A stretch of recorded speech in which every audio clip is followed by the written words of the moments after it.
Lelaki saun petugas di BKL ganggu jalan sampai sesak buat kerja pembersihan.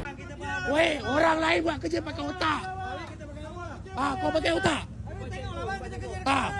Weh.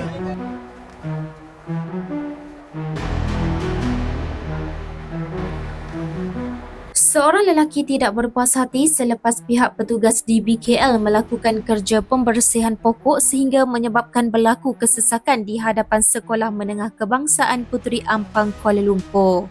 Menurut lelaki terbabit, dia yang terpaksa menunggu hampir setengah jam kerana jalan sesak hilang sabar lalu memarahi petugas-petugas yang sedang melakukan kerja.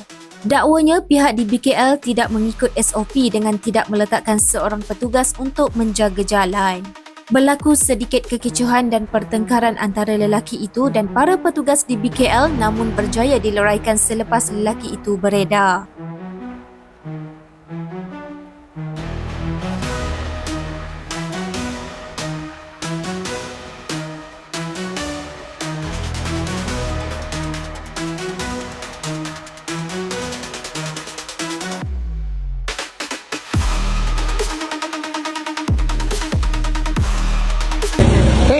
Di BKL buat kerja tak jaga jalan ni.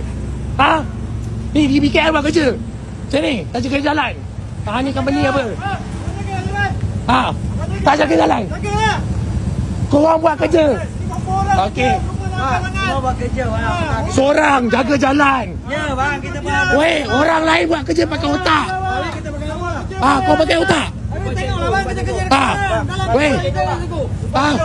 Ni kita beli. Kita tanya. Buat pakai otak lah. Jagalah jalan bodoh. Bodoh otak. Bodoh apa? Makan. Bodoh lah. Makan. Tak apa hal kau bodoh lah. Apa? Cepatlah. Sini. Sudah. Cepatlah bayi. Sudah.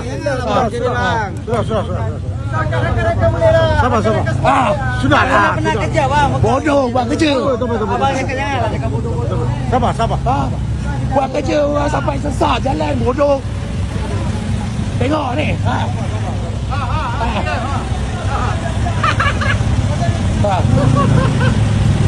Ya.